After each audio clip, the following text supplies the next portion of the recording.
Assalamualaikum warahmatullahi wabarakatuh for today's video.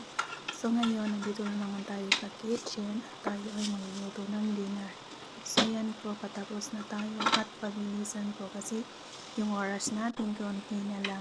So yan, papatapos na tayo at aakyat naman tayo kasi tayo na naman ay magsala at pagkatapos ng pagsala, bababa naman tayo kasi mag-serve naman tayo ng pagkain nila. So after na magbukas muna tayo ng plato. So yan mga kaibigan, ganito tayo mga OFW. So yan, lahat ng trabaho mahirap man o lahat yan tinitiis at pagsabaran.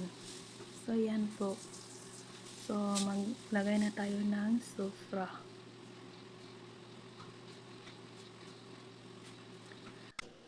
So after yan, pumasok tayo sa taas. Sa kusina pala tayo ngayon. Hindi pa tayo tapos.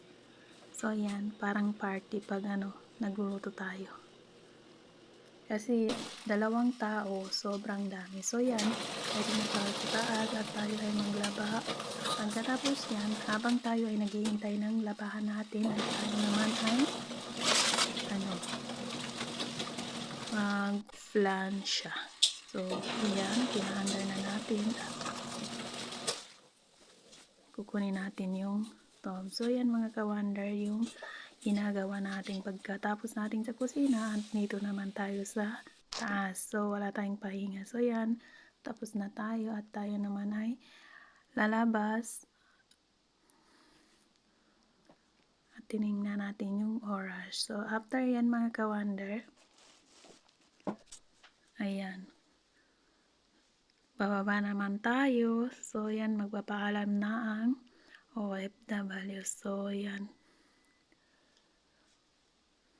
So yun lang mga ka-wonder. See you. Bye!